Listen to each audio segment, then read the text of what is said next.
कतऽ गेलियै? कतऽ छियै ये? एलहुँ। आउ आउ, बड़े जल्दी आबि गेलियै। अहाँ तेहन गप लिखलहुँ जे सीधे सुपरफास्ट पकड़ि के न आबि गेलियै।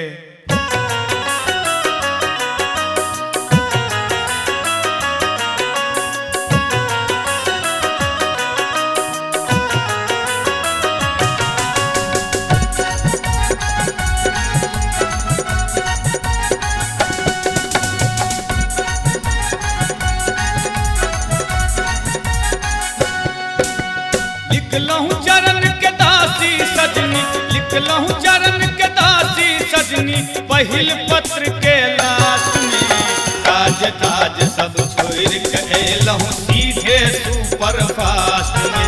ये काज ताज सब छोड़ के एलहूँ सीधे सुपरफास्ट में। लिखलहूँ चरण के दासी सजनी, लिखलहूँ चरण के दासी सजनी, पहिल पत्र के लास्ट में सब छोड़ के एलहूँ सीधे सुपरफास्ट में। ये काज धाज सब छोड़ के एलहूँ सीधे सुपरफास्ट में।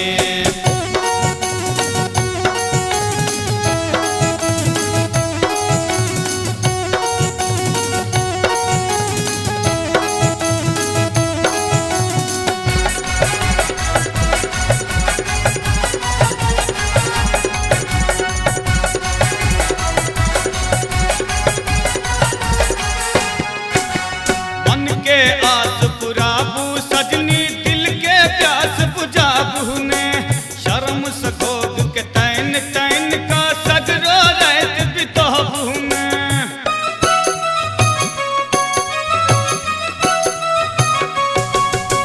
मन के आस पुराबू सजनी, दिल के प्यास बुझाबू ने, शर्म सकोग के तैन तैन का सगरो रात बिताबू ने। एहन रसिक बलमा नहीं भेटत, एहन रसिक बलमा नहीं भेटत सगरो ऐ संसार में। नवीन जी पागल भेल रहे छत सदिखन अहीं के प्यार में। नवीन जी पागल भेल रहे छत सदिखन अहीं के प्यार में।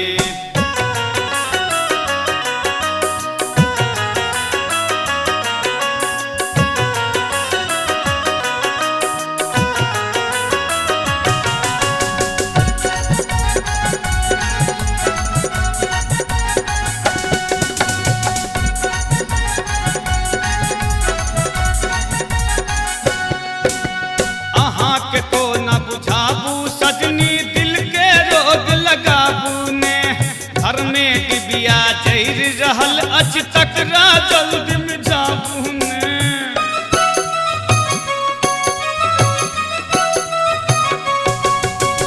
अहाँ के तो न बुझाबू सजनी, दिल के रोग लगाबू ने, घर में डिबिया जैर रहल अच तक जल्दी में जाबू ने।